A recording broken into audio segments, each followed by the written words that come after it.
ഞങ്ങളങ്ങനെ ഇത് complete dismantle ചെയ്ത് ഫുള്ള് ക്ലീൻ ചെയ്തിട്ടുണ്ട്. അങ്ങനെ അറിയാം എന്താണ് വെട്ടി അടിച്ച് വെച്ചേക്കുന്നു. എങ്ങനെ വെട്ടുണ്ടാകുന്നു? ഈ കാണുന്നതാണ് കേട്ടോ പമ്പ്. അപ്പൊ ഇത് ഡാമേജ് ആയി പോകാതിരിക്കാൻ വേണ്ടിയാണ് കറക്റ്റ് ഇന്റർവെല്ലിൽ ഫോർക്ക് ഓയിൽ സീരിയസ് ആയിട്ട് നമ്മളത് നോക്കി അത് ചേഞ്ച് ചെയ്യണം എന്ന് പറയുന്നത്. ഇന്ന് നമ്മൾ ചെയ്യാൻ പോകുന്നത് ഇതിന്റെ ഫോർക്ക് കംപ്ലീറ്റ് ഡിസ്മാൻഡിൽ ചെയ്ത് ഇത് ക്ലീൻ ചെയ്ത് ഇതിന്റെ ഫോർക്ക് ഓയിൽ സീലെല്ലാം മാറ്റണം. കഴിഞ്ഞ വീഡിയോയിൽ ഞാൻ പറഞ്ഞിട്ടുണ്ടായിരുന്നു ഇതിന്റെ ഈ ഒരു സൈഡിൽ ലീക്കേജ് കാര്യങ്ങളൊക്കെ ഉണ്ടായിരുന്നു. അപ്പോൾ അത് ഫുള്ള് ക്ലിയർ ചെയ്യണം. മാത്രമല്ല കോൺസെപ്റ്റും ചേഞ്ച് ചെയ്യണം. അപ്പോൾ അതിന്റെ പ്രോസസ്സൊക്കെ എന്താണെന്ന് നമുക്ക് നോക്കാം.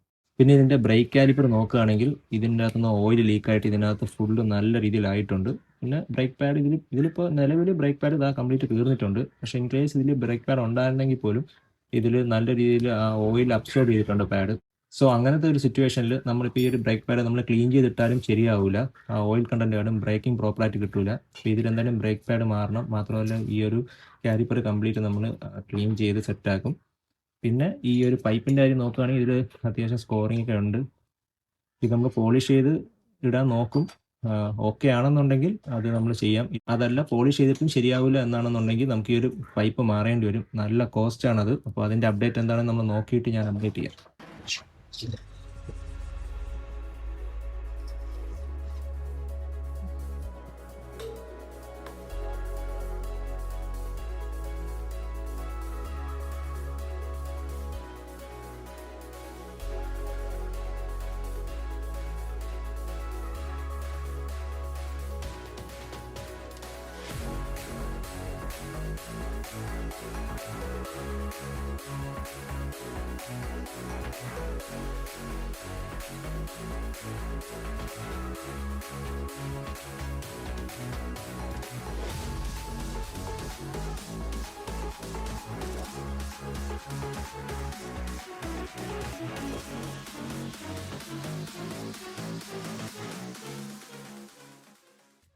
ടീ സ്റ്റം വിളക്കിയപ്പോഴത്തേക്കും ബെയറിംഗ് നിങ്ങൾക്ക് കാണാം.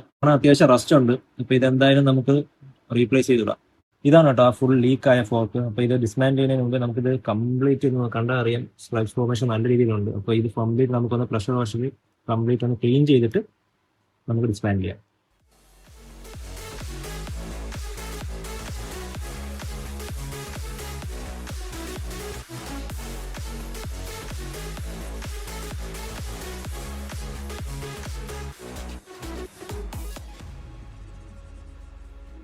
ഇതൊക്കെയാണ് ആൾക്കാർക്ക് ആവശ്യം.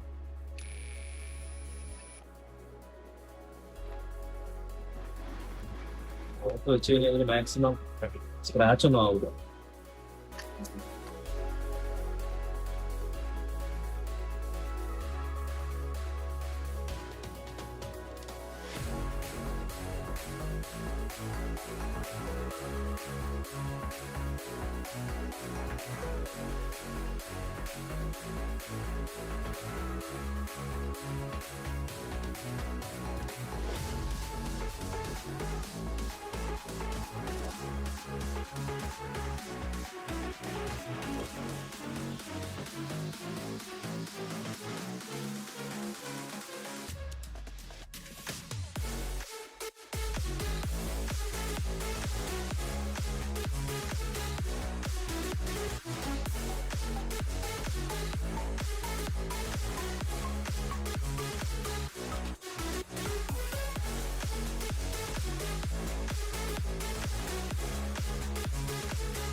ഫ്രിഡ്ജ് ഭയങ്കര ഷോക്കായിട്ടൊന്നുമില്ല. സ്റ്റിൽ നമുക്ക് മൊത്തം ക്ലീൻ ചെയ്തെടുക്കാം. ഇപ്പോൾ ഫോക്കിനകം നിങ്ങൾക്ക് കാണാം ഇതിനകത്ത് ഭയങ്കര ഭീകരമായ രീതിയിലുള്ള ഒരു സ്ട്രെച്ച് ഫോർമേഷൻ ഒന്നും ഇല്ല കേട്ടോ. വലിയ കുഴപ്പമില്ല. സ്റ്റിൽ നമുക്ക് ഇതിനകത്തുള്ളതായി ഒരു ചെറിയ ഒരു ഇതാണെങ്കിൽ പോലും എല്ലാം ക്ലീൻ ചെയ്ത് ബ്രാൻഡ് ന്യൂ പോലെ നമുക്ക് സെറ്റ് ചെയ്യാം. ട്യൂബ് ഫുൾ അഴിച്ച് നോക്കിയപ്പോഴത്തേക്കും ഉള്ളിൽ നമുക്ക് കാണാമോ എന്നറിയില്ല, അത്യാവശ്യം സ്ലഡ്ജ് ഉണ്ട്. അപ്പോൾ ഈ ഒരു രീതിയിൽ കിട്ടണമല്ലോ കേട്ടോ. നല്ല രീതിയിൽ ഇതിനകത്ത് സ്ലഡ്ജ് ഉണ്ട്. അപ്പോൾ ഇത് ഫുള്ള് ക്ലീൻ ചെയ്യണം. USD ഫോക്സ് വരുന്ന മിക്ക വണ്ടിക്കും ഇതിനകത്തൊരു പമ്പ് വരുന്നുണ്ട്. ഈ കാണുന്നതാണ് കേട്ടോ പമ്പ്. അപ്പോൾ ഇത് ഡാമേജ് ആയി പോകാതിരിക്കാൻ വേണ്ടിയാണ് കറക്റ്റ് ഇന്റർവെല്ലിൽ ഫോർക്ക് ഓയിൽ സീരിയസ് ആയിട്ട് നമ്മളത് നോക്കി അത് ചേഞ്ച് ചെയ്യണം എന്ന് പറയുന്നത്.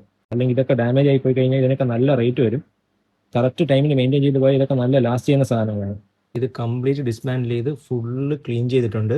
ഇപ്പോൾ നേരത്തെ ആ ഒരു ലുക്കൊക്കെ നിങ്ങൾ കണ്ടതാണ്. ഇപ്പോൾ ഇതിൻ്റെ ഉള്ളിൽ നോക്കി പക്കായിട്ട് ഇത് ക്ലീൻ ആയിട്ടുണ്ട്. ഇതുപോലെ തന്നെ ഈ ട്യൂബിനകത്ത് സ്ലഡ്ജ് ഉണ്ടായിരുന്നു, നമ്മൾ അതും ക്ലീൻ ആക്കിയിട്ടുണ്ട്. നേരത്തെ ഞാൻ കാണിച്ചാണ് ഇതിനകത്തുണ്ടായിരുന്ന സ്ലഡ്ജ് എത്രത്തോളമായിരുന്നു എന്നുള്ളത്.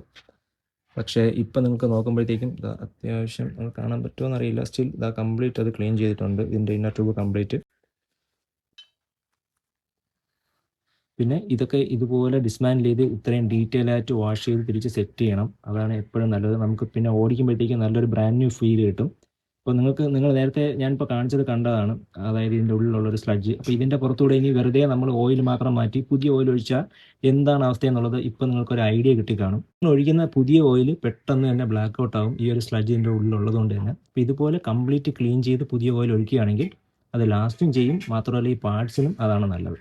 ഇതിലിപ്പോൾ നമ്മൾ മാറ്റാൻ പോകുന്ന ഈ ഒരു പുതിയ ഓയിൽ സീൽ മാത്രമാണ്. അപ്പോൾ ഇത് വാങ്ങിക്കുമ്പോഴത്തേക്കും നമുക്ക് ഈ ഒരു ഓയിൽ സീൽ, ഈ ഒരു ഡെസ്ക് ക്യാപ്പ്, ഈ ഒരു കോളർ, അതുപോലെ തന്നെ ഈ ഒരു വാഷർ, ഇത്ര ആയിട്ടാണ് കിട്ടുന്നത്. അപ്പോൾ ഇത് മാറ്റി ഇത് നമ്മൾ നേരെ തിരിച്ച് സെറ്റ് ചെയ്യുകയാണ്. ഇനി അടുത്ത ഫോർക്കും ഇതുപോലെ കംപ്ലീറ്റ് ഡിസ്മാൻഡിൽ ചെയ്ത് ക്ലീൻ ചെയ്ത് ഇത് രണ്ടും കൂടി ഇനിയിപ്പോൾ തിരിച്ച് നേരെ റീസെറ്റ് ചെയ്യുകയാണ്. ഇതാണ് നമ്മളിപ്പോൾ ഒരു സൈഡിൽ ഫില്ല് ചെയ്യാൻ പോകുന്ന പുതിയ ഓയിൽ. ഇത് കറക്റ്റ് 440 ml നമ്മൾ അളന്ന് വെച്ചിട്ടുണ്ട്. അപ്പോൾ ഇങ്ങനെ ചെയ്യുന്നതിൻ്റെ റീസൺ എന്ന് പറഞ്ഞാൽ നമ്മൾ ഈ ഫോർക്ക് ഇപ്പോൾ കംപ്ലീറ്റ് അയച്ച് ഡിസ്മാൻഡിൽ ചെയ്ത് റീസെറ്റ് ചെയ്യുമ്പോൾ അകത്ത് ഒന്നുമില്ല, പ്രോപ്പർ ക്ലീൻ ആണ്. അപ്പോഴുള്ള അളവാണ് ഈ 440 ml. അതർവൈസ് നമ്മൾ ജസ്റ്റ് ഡ്രെയിൻ ചെയ്ത് വീണ്ടും ഓയിൽ ഫില്ല് ചെയ്യണമെങ്കിൽ നമ്മൾ ഇത്രയും ഫില്ല് ചെയ്യേണ്ട കാര്യമില്ല. റീസൺ അതിൻ്റെ ഉള്ളിൽ നമ്മൾ ഡ്രെയിൻ ചെയ്താലും ഓയിലും കാണും, സ്ലഡ്ജും കാണും. അപ്പോൾ അത്രയും സ്പേസ് അതിൻ്റെ ഉള്ളിൽ ഓൾറെഡി ഒക്യുപ്പൈഡ് ആണ്. അപ്പോൾ അതിനനുസരിച്ച് വേണം ബാക്കി ഫില്ല് ചെയ്യാൻ. പക്ഷേ ഈ ക്ലീൻ ചെയ്യുന്ന പ്രോസസ്സാണ് ഏറ്റവും ബെറ്റർ. അങ്ങനെ രണ്ട് ഫോർക്കും കംപ്ലീറ്റ്ലി സെറ്റ് ആക്കിയിട്ടുണ്ട്. ഇനി അടുത്തായിട്ട് നമുക്ക് കോൺ സെറ്റ് ചെയ്യാം. അങ്ങനെ ടീ സ്റ്റെമ്മിൽ നമ്മൾ പുതിയ കോണൊക്കെ സെറ്റ് ആക്കിയിട്ടുണ്ട്. ഫുൾ യൂസ് ചെയ്തിരിക്കുന്ന ഗ്രീസ് വാട്ടർ പ്രൂഫ് ഗ്രീസാണ്. പിന്നെ ഈ ഒരു ടീ സ്റ്റെമ്മിൽ നല്ല ഡസ്റ്റും അതുപോലെ തന്നെ ചെറിയ റസ്റ്റും എല്ലാം ഉണ്ടായിരുന്നു. കംപ്ലീറ്റ് ക്ലീൻ ചെയ്താണ് സെറ്റ് ചെയ്തിട്ടുള്ളത്. ഇതാണ് കേട്ടോ വീൽ ബെയറിങ്ങിൻ്റെ അവസ്ഥ. ഫുൾ പുറത്തെടുത്ത് കാണിച്ചു തരാം. ഈ കാണുന്നതാണ് ഇപ്പോൾ വീൽ ബെയറിങ്ങിൻ്റെ നിലവിലെ അവസ്ഥ. അപ്പോൾ നമ്മൾ ഇതിപ്പോൾ ചേഞ്ച് ചെയ്തിട്ട് സ്റ്റോക്ക് ബെയറിംഗ് അല്ല ഇടുന്നത്, SKF എന്ന് പറഞ്ഞൊരു ബ്രാൻഡിൻ്റെ ബെയറിംഗ് ആണ് നമ്മൾ ഇൻസ്റ്റാൾ ചെയ്യുന്നത്. അപ്പോൾ ഈ കാണുന്നതാണ് SKF ബെയറിംഗ്. ഇതിപ്പോൾ പിസ്റ്റൺ നോക്കിയിട്ട് വലിയ കുഴപ്പമില്ല, അത് നമുക്ക് ക്ലീൻ ചെയ്തിടാം. പിന്നെ ഓറിംഗ് മാത്രം ചേഞ്ച് ചെയ്യുന്നുണ്ട്. ഓറിംഗ് നമ്മൾ എടുക്കുന്നത് 390 ഓറിംഗ് ആണ്. എക്സാക്ട്ലി സെയിം ആണ്. ഇതിപ്പോൾ ഇതിൽ കാലിപ്പറിൻ്റെ കളർ മാത്രമേ വ്യത്യാസമുള്ളൂ. എക്സാക്ട്ലി സെയിം ആസ് 390 ആണ്. അപ്പോൾ ആ പാർട്സ് നമുക്ക് ഇതിലോട്ട് യൂസ് ചെയ്യാം. ഓക്കെ, അങ്ങനെ കാലിപ്പർ കംപ്ലീറ്റ് ക്ലീൻ ചെയ്തു. പക്ഷേ നിങ്ങൾ ഈ അകത്ത് കാണുന്ന പാട് എന്തൊക്കെ ചെയ്തിട്ടും പോകുന്നില്ല, ക്ലീനർ അടിച്ചിട്ട് അത് പോകുന്നില്ല, ഭയങ്കരമായിട്ട് അത് ഇതായിട്ടിരിക്കുകയാണ്. പിന്നെ നമ്മൾ ഉള്ളിൽ മാത്രം മാക്സിമം പറ്റുന്ന രീതിയിൽ ക്ലീൻ ചെയ്തെടുത്തിട്ടുണ്ട്. പുതിയ ബ്രേക്ക് പാഡ്സ് ഇൻസ്റ്റാൾ ചെയ്തിട്ടുണ്ട്, സിൻഡേഡ് പാഡ്സ് ആണ് യൂസ് ചെയ്തിരിക്കുന്നത്. ആൻഡ് കംപ്ലീറ്റ് മാക്സിമം നമ്മൾ ക്ലീൻ ചെയ്തിട്ടുണ്ട്. പിന്നെ നിങ്ങൾക്ക് ആ സൈഡിലൊക്കെ കാണാം ചെറിയ പാടുകൾ, ആ ഒരു കറ എന്ത് ചെയ്തിട്ടും പോകുന്നില്ല. ഓക്കെ, അങ്ങനെ കോൺസെപ്റ്റ് സെറ്റാക്കിയിട്ടുണ്ട്, ഫോക്സും തിരിച്ച് സെറ്റാക്കി. പിന്നെ റേഡിയേറ്റർ കംപ്ലീറ്റ് ക്ലീൻ ചെയ്ത് ഇതിൻ്റെ മാക്സിമം ആണ് കേട്ടോ. നിങ്ങൾ മുമ്പത്തെ വീഡിയോയിൽ കണ്ടു കാണും ഇതിൽ എത്രത്തോളം സ്ലഡ്ജ് ഉണ്ടായിരുന്നുള്ളത്. കംപ്ലീറ്റ് മാക്സിമം നമ്മൾ ക്ലീൻ ചെയ്ത് സെറ്റ് ചെയ്തിട്ടുണ്ട്. പിന്നെ ഇതിൻ്റെ ഇൻറ്റേർണലൊക്കെ ഇങ്ങനെയാണ് കേട്ടോ ഇരിക്കുന്നത്. ഇതിൻ്റെ ക്ലച്ച് സൈഡ് ഇളക്കുകയാണ്, ക്ലച്ച് സൈഡ് ഇഷ്യൂ ഉണ്ട്. അപ്പോൾ എന്താണെന്ന് നമുക്ക് ഇളക്കി നോക്കിയിട്ട് ബാക്കി ഞാൻ അപ്ഡേറ്റ് ചെയ്യാം. പിന്നെ ഈ റേഡിയേറ്ററിൻ്റെ ഈ ഒരു ഫിൻസിൻ്റെ ഇടയിൽ ഫുള്ള് നല്ല ചെളിയായിരുന്നു.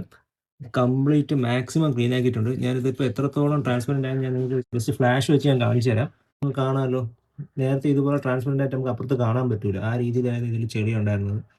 മാക്സിമം ഇത് ക്ലീൻ ചെയ്തെടുത്തിട്ടുണ്ട്. പക്ഷെ നമുക്ക് ഇതിൻ്റെ ഓയിൽ ഫിൽറ്റർ ഇളക്കാം. ഇതിൽ ഈ ഒരു ടൈപ്പ് ഓയിൽ ഫിൽറ്ററാണ് കേട്ടോ വരുന്നത്, നമ്മുടെ സൂപ്പർ ബൈക്സിലൊക്കെ വരുന്നവർക്ക്. ഇതിപ്പോൾ റോവയുടെ ഓയിലാണ് ഫില്ല് ചെയ്തിരിക്കുന്നത്.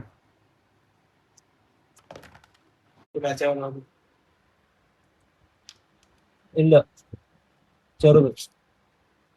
ഓക്കെ, അടുത്തായിട്ട് നമുക്ക് ഇതിൻ്റെ ഓയിൽ കംപ്ലീറ്റ് ഡ്രെയിൻ ചെയ്തെടുക്കാം. ഡ്രെയിനൊക്കെ ഈ ഒരു ഏരിയയിലാണ് കേട്ടോ. R3 ഇഞ്ച് കണക്കാണ്. ഇതിന് സെപ്പറേറ്റ് ഓയിൽ സംഭവം സെപ്പറേറ്റ് ആണ്. ക്ലച്ച് വേണമെന്നാണ് തോന്നുന്നത് കേട്ടോ. അതിലുള്ള മെറ്റൽ പാർട്ടിക്കിൾസ് കംപ്ലീറ്റ് പിടിക്കുന്നത് കേട്ടോ. നമുക്ക് നോക്കാം എന്തായാലും വെച്ച്. വാട്ടർ പമ്പിൻ്റെ ഇമ്പെല്ലാം നമ്മൾ നോക്കി, ഇതിനകത്തുള്ള സ്ലഡ്ജ് ഇതൊക്കെ പ്രോപ്പർ ടൈമിൽ കൂളൻ്റ് ഒന്ന് റീപ്ലേസ് ചെയ്യാതെ ഓടിയാണ് ഇങ്ങനെ ആവുന്നത്.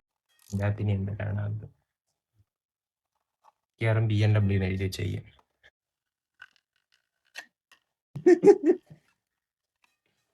ഇതിന്റെ ആവശ്യം എഞ്ചിൻ ബേസ് പ്രൊട്ടക്ടർ അങ്ങനെ തന്നെ.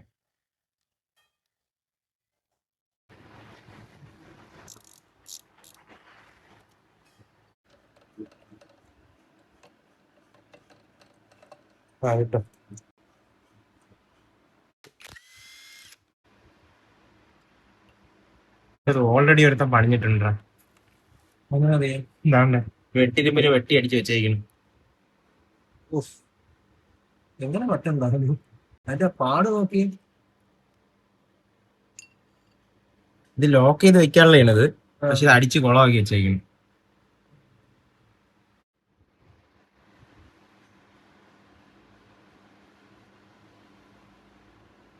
ഇച്ചിരി ചെറിയ രീതിക്കുള്ള ഇഷ്യൂ ഉണ്ട്, ബാക്കി അങ്ങോട്ട് ഇളക്കി നോക്കിയിട്ട് അറിയാം. കത്തലുണ്ട് കണ്ടേ. ഇതാണ് ഗിയർ ടൈറ്റ് കാണിക്കുന്ന റീസൺ ഇതൊക്കെയാണ്. ഇതിന്റെ ഓയിൽ പമ്പ് ഈ ടൈപ്പ് ആണ് കേട്ടോ ഇതിൽ. ഓക്കെ, ഇപ്പൊ ക്ലച്ചിന്റെ ഇഷ്യൂ ഞാൻ നേരത്തെ കാണിച്ച പോലെ തന്നെ ഇതിന്റെ പ്രഷർ പ്ലേറ്റ്സിൽ നല്ല തേയ്മാനമുണ്ട്. ഇത് മാറണം. അപ്പൊ ഇത് മാറാൻ വേണ്ടി നമ്മളിപ്പോൾ TVS നോക്കിയപ്പോഴത്തേക്കും അതുകൊണ്ട് അത്രയും സ്റ്റോക്ക് ഇല്ല. അപ്പോൾ ഓർഡർ ചെയ്ത് ഇനിയിപ്പോൾ എത്ര ദിവസത്തിൽ എത്തുമെന്നുള്ള അറിയില്ല. അപ്പോൾ അത് വന്നിട്ടേ നമുക്ക് ഇതിന്റെ ബാക്കി ഇനി നമുക്ക് പരിപാടി തീർക്കാൻ പറ്റത്തുള്ളൂ. അപ്പോൾ ആ ഒരു ടൈമിൽ നമ്മൾ ഇനി ഇതിന്റെ ബാക്കി മേളിലോട്ടുള്ള ഏരിയയും ബാക്കിയെല്ലാം തീർത്ത് വെക്കുകയാണ് ആ ഒരു ടൈമിൽ. എന്നിട്ട് അത് വരുമ്പോഴത്തേക്കും നമുക്ക് ആ ക്ലച്ച് കൊണ്ട് സെറ്റ് ചെയ്ത് ക്ലോസ് ചെയ്ത് കഴിഞ്ഞാൽ വണ്ടി റെഡിയായി.